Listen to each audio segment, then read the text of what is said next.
officials receiving their medals first. President of FIFA first in the line there, Gianni Infantino.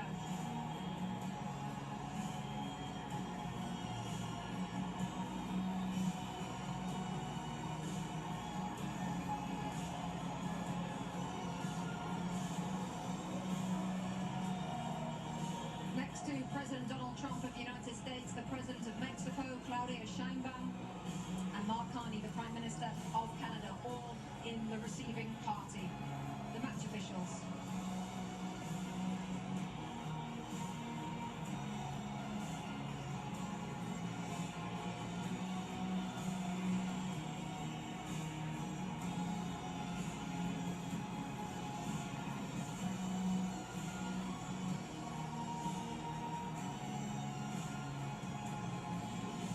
The FIFA Young Player Award, presented by Aramco.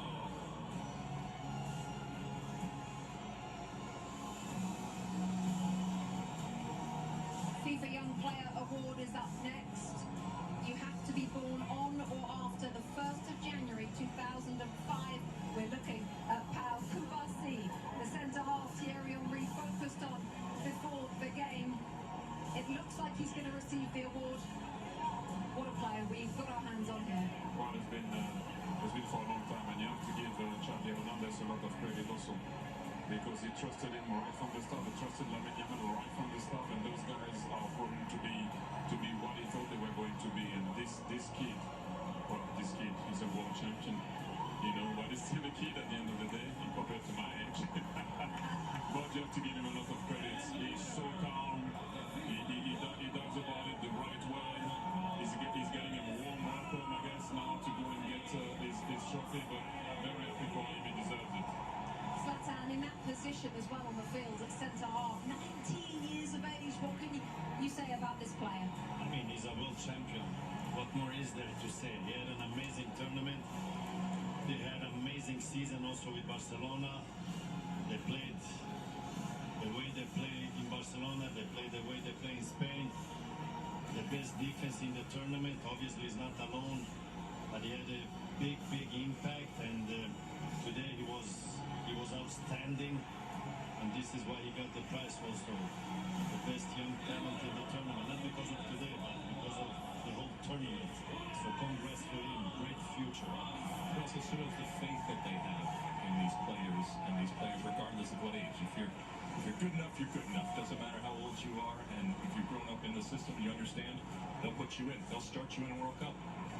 Unai Simon, Adidas Golden Glove winner, best goalkeeper at the tournament. He also has the most clean sheets. What a performance from him and from the players in front of him, Lex. I mean, sometimes goalkeepers don't get the attention that they deserve. Sometimes they say, oh, you're not facing enough shots, you're not saving the ones that you should save.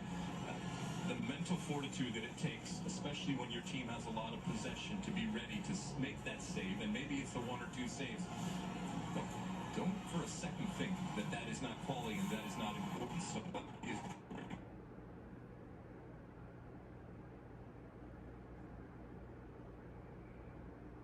Also interesting, Thierry, because there was a discussion before the World Cup about which one should start. The coach answered it straight away. He said Unai Simon would be first, and that's about it. He ended the debate straight away. How about this, Zlatan Rodri, best player of the tournament, Adidas Golden Ball? We talk about it.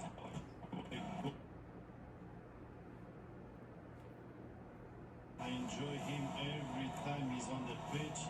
He plays a fantastic game. He's a genius. He always takes the right decision. Today he changed him, but Thierry had a point there. When they went one guy out, they didn't needed him anymore on the pitch, because they didn't need a defensive player when he defends and to take those balls, because it was all about the attack. So well deserved. I enjoy this guy. He's a Ballon d'Or winner also, and now he gets the best player in the World Cup. And that's my third example of don't give up. He had a rough season, did his cruciates. People thought he couldn't be the player he was going to be. He looked slow. City are not the same. He's not the same. And that's the answer. You lift the World Cup. In a tournament where we talk so much about the stars, and rightfully so, while he's a star, it's a different type of star. And so I'm glad that he's being recognized, because a lot of the stuff that he does sometimes can go unseen, but it is so valuable. And I think the world recognizes how valuable.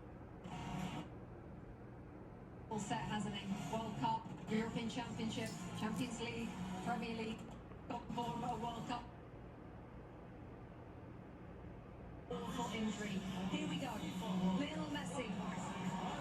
Alexi leading us, Argentina as runners-up at this tournament.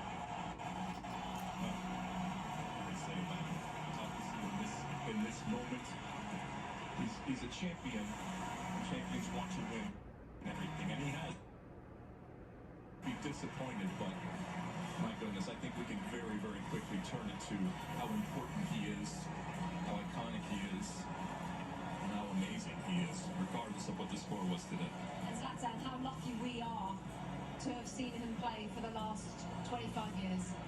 I mean, we have enjoyed him. We have enjoyed him during this World Cup. He has not. I know he said he didn't win the World Cup. But listen, he had an amazing World Cup. He kept this team alive. He did some amazing stuff. He had moments where he was human.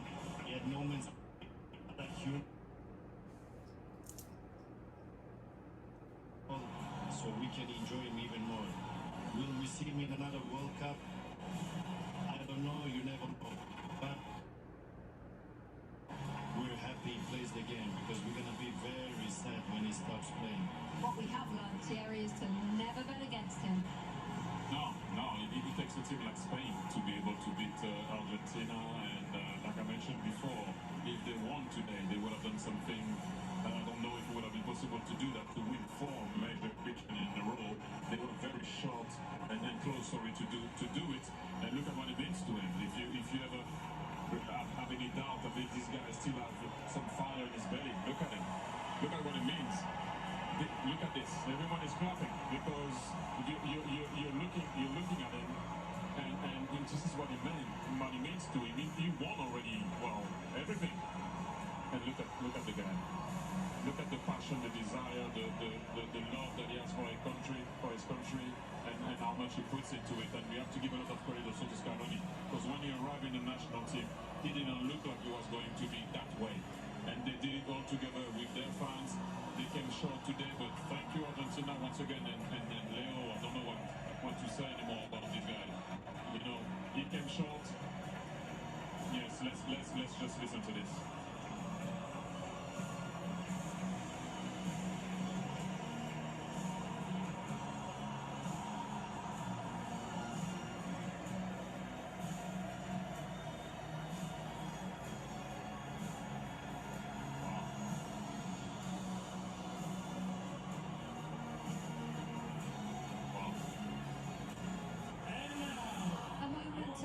History as he takes the love from the crowd. Let's take you back to John Strong and Stu Holden for the lifting of the World Cup. Rebecca, the frightening thing isn't just that Spain have won the World Cup without trailing at any point, while only conceding 1 goal, while already being the European champions. Really, the frightening thing is the fact that Spain were already world champions. A lot of us were in Sydney 3 years ago as their women won the World Cup. And now their men have won the World Cup. Something like that has never happened before. What sort of odds would you put on them winning the Euros in 2 years' time in Spain?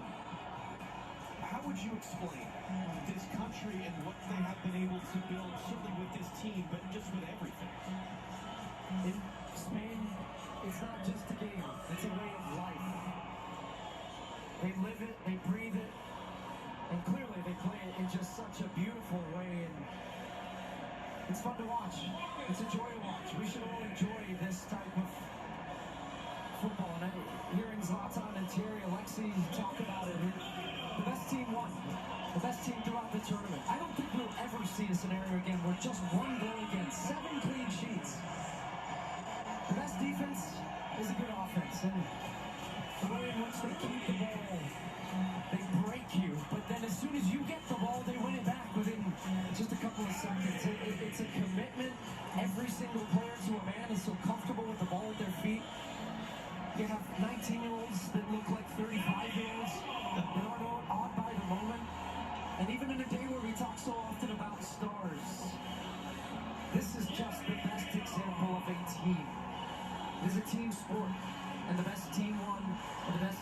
showed it throughout this entire tournament. And it's incredible what they do. You saw Ferran Torres a moment ago. He adds his name to the list of players to have scored the winning goal in a World Cup final alongside Andres Iniesta. Last time Spain won the World Cup in 2010, they took advantage of a red card for the opponent, and they won by a 1-0 scoreline in extra time. And yet so many players have made plays. Mikel Merino coming off the bench to score a pair of game-winning goals during the tournament. Aymeric Laporte has been a starting center back at 4 tournaments now with 4 different partners next to him as part of this Spanish team that only allowed 1 goal. Alex Baena, who would have put him on the list of a guy to be a consistent starter? But a perfect example again of a guy just that had so many important contributions for this group. And in a rare occasion where we think about history many years from now about this World Cup, this edition, and who knows how many Lamine Yamal is going to win, wearing the number 19 shirt at 19 years old, turned 19 throughout the tournament, and yet scored 1 goal. That's a scary thought, that he's a World Cup winner on a day where he wasn't the star. But he understands what his role and what his importance is to this team, and he is willing to play that role for the betterment of the group. And I think when we look back, as there's his brother Kane in the crowd, and he's been fun to watch him throughout the tournament. His just joyous, big smile as his brother goes on to win a World Cup. But we will think about not just what they did, but how they did it. And this team will be remembered for so many years about just how dominant they were. Thinking back to that opening day where they drew against Cape Verde. Scoreless draw, you asked me, are you worried about Spain? I wasn't. But I didn't know they were going to go and win in this dominant fashion. There are now, in the history of the Men's World Cup, 5 teenagers to have won the World Cup while playing in the final, and 2 of them are on this Spanish team. Lamine Yamal and Pau Cubarsí, who, as you saw earlier, received the award for the best young player at the tournament. And Luis de la Fuente is the great example, as his predecessor's World Cup winning coach was Lionel Scaloni, of the Federation man. He was the youth national team coach. He didn't coach at a high-profile club. He wasn't a big star manager. He has done nothing but win, and he becomes now, at the age of 65, the oldest coach to win the FIFA World Cup.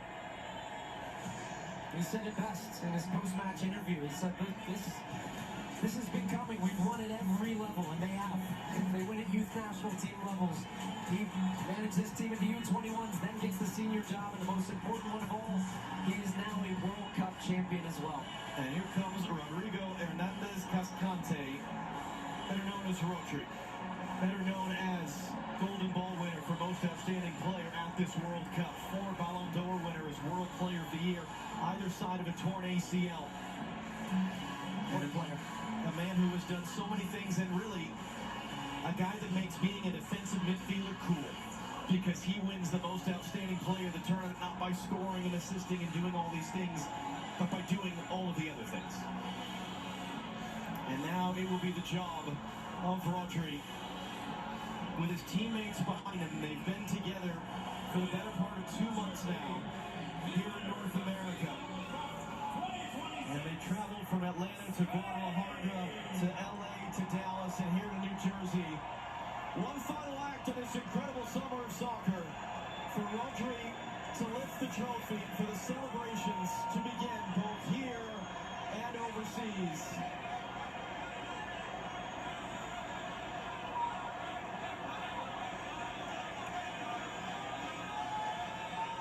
And when Rodri's ready, here we go. Spain have won the World Cup.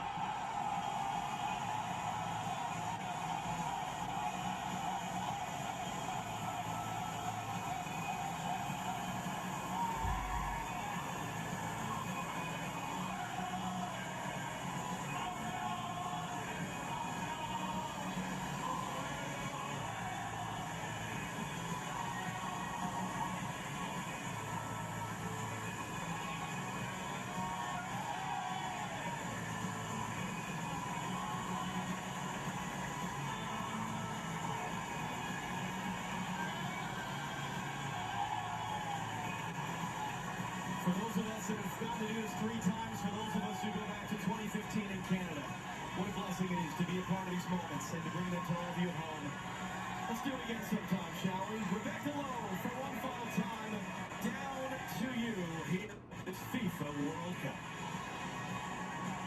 Messi depart the field and the trophy held aloft. John Strong, Stu Holden, thank you for your incredible work all summer long. Plenty more to come. Let's just bring you the superior player of the match, sponsored by Michelob.